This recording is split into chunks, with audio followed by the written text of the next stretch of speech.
International Hot Rod Association Championship Drag Racing and ESPN presents the 12th Annual Summer Nationals from Atco Raceway, Atco, New Jersey. Hi, everybody. John Lundberg here at Atco Raceway, Atco, New Jersey, for the 12th annual running of the IHRA Summer Nationals. Behind me is the Great Wall of Atco. Mandated by local noise legislation, the wall deadens sound of people who live in the region. It, however, expands sound to the spectators, and they've had a dynamite weekend here listening to all the incredible action that's gone on. Gene Snow of Fort Worth, Texas, current world champion, #1 in top fuel at 5:14. And the Ace McCullough in the Miller High Life Oldsmobile, #1 in funny cars at 5:44. And just 100th of a second off. He is IHRA world record time. Bob Glidden leads qualifying here at 7:31. Now stepping in to pick up his coverage of this 1988 IHRA Championship drag race on ESPN Speed World, Brett Kepner. Well, John, this event has not only produced track record elapsed times in every professional category, but we've seen new speed marks in every single class as well. In Top Fuel Eliminator, Joe Amato, who 1 year ago at this event became the first IHRA Top Fuel dragster driver over 270 miles per hour, reset his own track speed record by over 5 miles per hour with his Keystone Automotive Warehouse Top Fuel dragster at 277 miles per hour. In Funny Car Eliminator, Ed the Ace McCullough scored a new 269 mile per hour track speed record. Again, 6 miles an hour over the old standard. In Pro Stock Eliminator, both Bob Glidden and Ricky Smith have put their Ford Motorcraft Thunderbirds over the 190 mile per hour mark. And believe me, during eliminations, things are going to be even quicker yet. In fact, right now, the third member of our broadcasting staff, Pat Patterson, is in the pits with the defending IHRA world champion and #1 qualifier in Top Fuel here at Atco, Gene Snow. Well, thank you very much, gentlemen. The man they'll be chasing today here at Atco, New Jersey in the Top Fuel division for this Summer Nationals is Fort Worth, Texas's Gene Snow. 5:14 yesterday, 269 miles an hour in a transmissionless car. And, Gene, I know that you're looking for good things here at Atco today. What do you think about this one? Well, this is the best we've ever seen the track, the best we've ever seen the weather, and the car's performing excellent. I'm real excited. I think we have a good chance of winning. How about the wind here? Awfully windy this morning as we get ready. Well, so far we've been lucky. It was pretty windy yesterday, and we got through there okay. I'm not worried about it. How about the track itself? Knew earlier everybody was having a little bit of problems getting hooked up. How about yesterday, and what do you look for today? Well, it's the best I've ever seen it. The right lane's a little bit better, and we get the lane choice, so we'll probably take it. I'm real excited about running good. Well, good luck to you today. Gene Snow will be the #1 qualifier in this one today. He's the man everybody will chase. We've got all the action coming up next here on ESPN.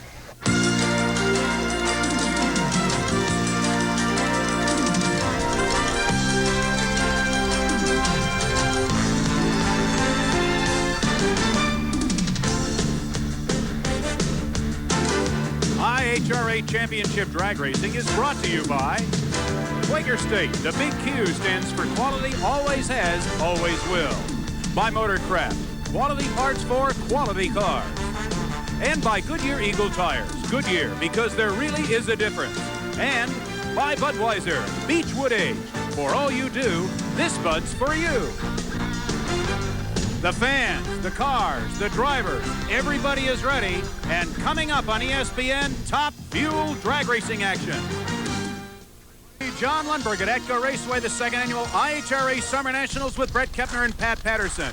And you look at the Top Fuel quarterfinals, beginning with the psychedelic nose of the King & Marshall Top Fuel dragster, Rocky Epperly up, and Paul Smith in the near lane, Brett. Paul Smith and the Black Machine, both cars have run career bests in qualifying for this race. Now they leave the starting line, and Smith comes off the line second. Epperly begins to drive away and takes the first win of this event. 5.45 seconds, a tenth of a second off his qualifying career best. 236 miles per hour for the win, John.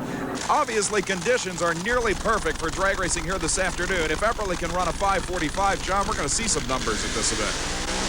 And John Carey, the guy you're looking at now, would like those conditions to work for him. He's #6 at 5:49. Amato, 1900ths of a second quicker at 5:30. And here's Pat with Joe in the pits. As far as where you're at this point in the program and what you look for, I know that the win at Bristol was a big boost, and I know you'd like to make it 2 in a row here. What have you got to do that, Joe? Well, I guess beat Gene Snow. He's the toughest car here, and he's running the #1 in the points right now. But, you know, Dennis Purcell's running good. There's a lot of other good cars. But this is our hometown track, and we got a lot of people from our area that come to the race here, so we'd really like to do good in front of your hometown people. The mark is Snow's #1 qualifying lap time of 5:14. Two guys in pursuit of it, and around in the second appearance of this race in just a few minutes. Ready to go now. Carey and Amato are staged. Carey drops a blower belt. He's out of it. Amato off on a beautiful pass down the quarter mile. Joe Amato improves his quarter mile qualifying elapsed time by 0.02 of a second with a 5:28 elapsed time. A top speed for the quarter mile of 275.22, and John Carey coasting down the track behind him. His blower belt off the engine, and there you see Bobby Cross, track security official, with the blower belt not where it's supposed to be, in his hand instead of on the engine, as now Gene Snow prepares to compete in the first round of Top Fuel, Brett. The man that Joe Amato said he has to beat is experimenting with a no-gear transmission here. High speed only this weekend for the defending world champion. Ironically, he's racing Bill Mullins, who just gave up the idea of the high-gear only transmission only a few weeks ago. They move into stage, and Mullins has got his work cut out for him. On the green light, Snow's car rockets off the starting line. Mullins' car drops a few cylinders off the line, and it's not even a contest, John. Snow through the quarter mile at 5:23. His top speed 269.46. Mullins runner-up 5:90 at 191 miles per hour. The car leaves the line so strong, but here's a guy who is equally as strong this year. In his rookie year of Top Fuel racing, Dennis Forcell against this man, another rookie from Michigan, David Bieneman. Bieneman, the number 7 qualifier at 5:76. Forcell, number 2 in the program, 0.46 of a second quicker at 5:30. Here's Pat with Dennis Forcell. Sponsorship is everything, and you've got a pretty good one. They've got to be pretty pleased with the way everything seems to have come together, Dennis. Well, I think in Cable Value Network, we've got a unique sponsor, one that brings a lot to the sport, and at the same time is gaining a lot of exposure from participating in the sport. And I just think that the combination is working very well for both of us. Dave Bieneman in the near lane, moving into the starting line beams right now, is in his 3rd drag race ever. He gained his competition license last August. He's already run in the 5.6 second zone, but it's going to take a heck of a hole shot to overpower Dennis Forcell in this first round meeting. They're staged, the green light. Forcell gets the initial move, and it is over at half track. The Cable Value Network car thunders through the top end lights to take a 5.31 second win. The speed at the finish line, 265 miles per hour. A 6:06 for Bieneman indicated problems, John. As the first round ends, Gene Snow, low qualifier with 5:23 low ET first round. Funny car and pro stock drag racing quarterfinals from Atco after these messages. We're back at the IHRA Summer Nationals Atco Raceway, Atco, New Jersey. John Lundberg, Brett Kepner, and Pat Patterson. And Brett, coming up now, Funny Car quarterfinals with John Force in the Castrol GTX Oldsmobile. John, one of the most heavily sponsored machines in drag racing. John Force's Olds Cutlass Supreme, as you said, Castrol GTX, Jolly Rancher Candies, Polaroid, Oldsmobile, Don Steve Chevy. Here's the Ray Bestus Clutches Oldsmobile Forenza, Nick Bonanfani, driven by R.C. Sherman. And John, last time on our IHRA Championship drag racing coverage on ESPN, we saw this car literally burn to the ground. Sherman's number 2 body has been patched so often they call it Frankenstein. Earlier, John Force had a chance to comment on New Jersey's tech laws. It's a strange place. You not only get teched by IHRA here, he gets teched by the New Jersey State Police. That's kind of a strange deal. You ever run into that anywhere else? Yeah, they teched me coming out of the hotel bar last night a little bit just to check my nitro level, and I was okay though. But no, any time that I think, whether a city or a state or NHRA and their people, IHRA, whoever it is, the money that they spend on their tech people and the safety.